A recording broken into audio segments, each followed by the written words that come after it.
चलिए स्टार्ट करते हैं आज की क्लास। आज की क्लास में हम देखेंगे इकोनॉमिक्स में economy and it's central problems related MCQs, जो कि बोर्ड एग्जामिनेशन के लिए बहुत ही महत्वपूर्ण होने वाला है और उसके साथ साथ जो बच्चे बीकॉम एंट्रेंस का प्रिपरेशन कर रहे हैं उनके लिए भी काफ़ी हेल्पफुल होगा। चलिए देखते हैं क्वेश्चन नंबर 1। निम्न में किस आधार स्तंभ पर आर्थिक समस्याओं का ढांचा खड़ा है? On which ways structure of economic problem has been installed?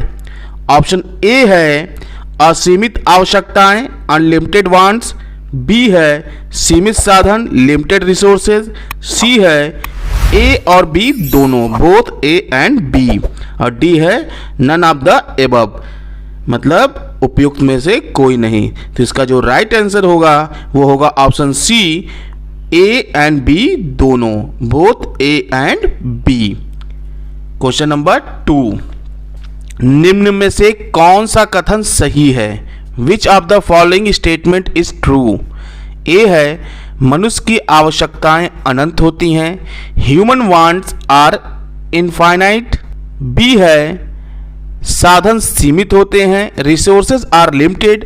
सी है दुर्लभता की समस्या चयन को जन्म देती है, और डी है ऑल ऑफ दीज। तो इसका जो राइट आंसर होगा वो होगा option D, all of these, इनमें से सभी।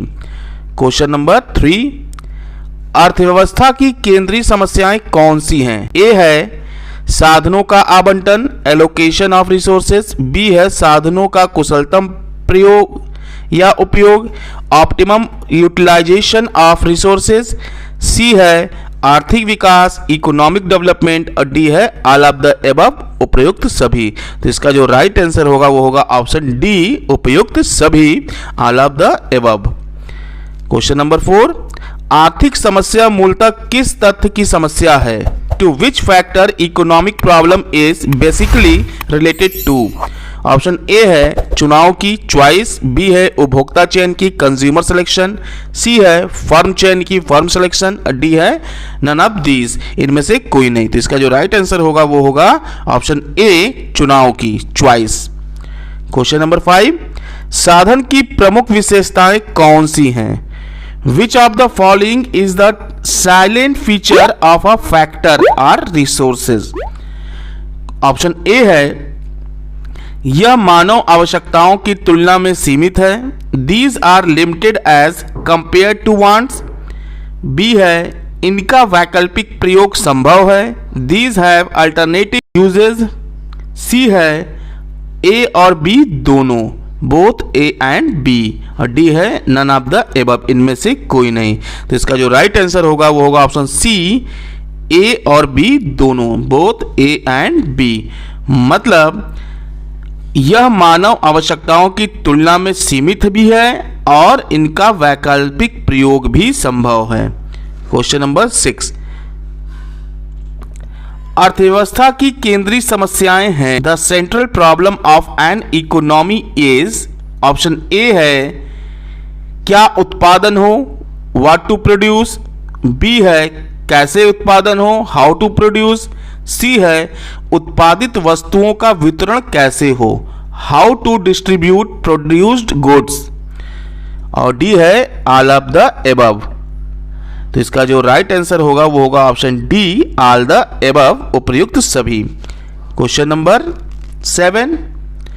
निम्न में से किस अर्थव्यवस्था में निजी क्षेत्र एवं सार्वजनिक क्षेत्र का सह अस्तित्व होता है? Which economy has a coexistence of private and public sector? Option A है पूंजीवादी, कैपिटलिस्ट। बी समाजवादी, सोशलिस्ट।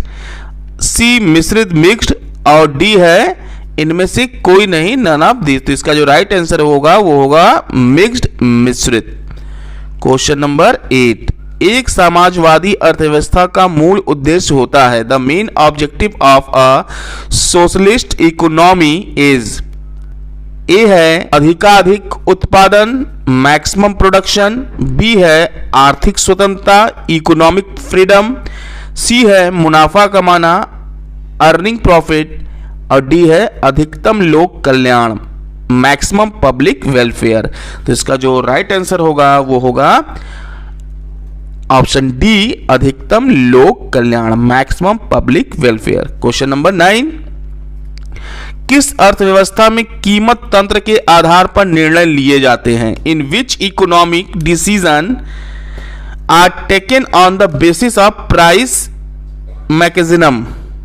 ऑप्शन ए है समाजवादी सोशलिस्ट, बी है पूंजीवादी कैपिटलिस्ट, सी है मिक्स्ड और डी है नन ऑफ दीज। तो इसका जो राइट आंसर होगा वो होगा ऑप्शन बी पूंजीवादी कैपिटलिस्ट।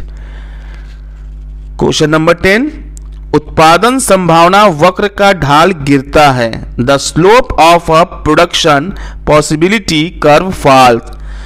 ऑप्शन ए है बाएं से दाएं from left to right, B है दाएं से बाएं from right to left, C है ऊपर से नीचे फ्रॉम टॉप टू बॉटम और डी है नीचे से ऊपर फ्रॉम बॉटम टू टॉप। तो इसका जो राइट आंसर होगा वो होगा ऑप्शन सी ऊपर से नीचे from top to bottom. Question number 11, उत्पादन संभावना वक्र production possibility curve is.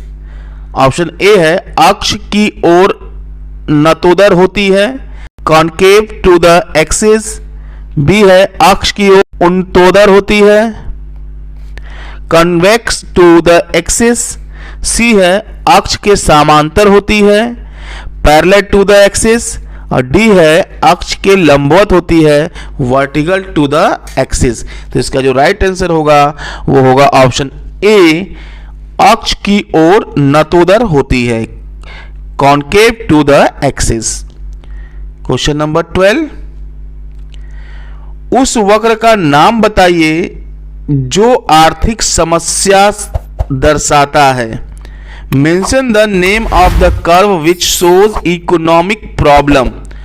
Option A है उत्पादन वक्र प्रोडक्शन कर्व, बी है मांग वक्र डिमांड कर्व, सी है उदासीनता वक्र इंडिफरेंस कर्व, और डी है उत्पादन संभावना वक्र प्रोडक्शन पॉसिबिलिटी कर्व। तो इसका जो राइट आंसर होगा वो होगा option D production possibility curve. Question number 13, साधनों के स्वामित्व के आधार पर अर्थव्यवस्थाएं होती हैं। On the basis of the ownership of the resources economics are. Option A है केंद्रीय योजनाबद्ध अर्थव्यवस्था सेंट्रली प्लान्ड इकोनॉमी, बी है बाजार अर्थव्यवस्था मार्केट इकोनॉमी, सी है मिश्रित अर्थव्यवस्था मिक्स्ड इकोनॉमिक, और डी है उपरोक्त सभी ऑल ऑफ अबव। तो इसका जो राइट आंसर होगा वो होगा डी उपरोक्त सभी all of above. Question number 14, अवसर लागत का वैकल्पिक नाम है। The alternative name of opportunity cost is. Option A है आर्थिक लागत इकोनॉमिक रेंज, बी है संतुलन कीमत इक्विलिब्रियम प्राइस, सी है सीमांत लागत मार्जिनल कॉस्ट, और डी है औसत लागत एवरेज कॉस्ट। तो अवसर लागत का वैकल्पिक नाम सीमांत लागत है। तो इसका जो राइट आंसर होगा वो होगा ऑप्शन सी सीमांत लागत मार्जिनल कॉस्ट। अभी के लिए बस इतना ही, मिलते हैं नेक्स्ट वीडियो में। अगर वीडियो पसंद आया हो तो इसको लाइक और शेयर करना ना भूलिए। अगर आपने अभी तक हमारे चैनल को सब्सक्राइब नहीं किया है तो सब्सक्राइब कीजिए, साथ में बेल आइकन को जरूर दबाइए ताकि लेटेस्ट अपडेट आपको मिलता रहे। धन्यवाद, आपका समय शुभ हो।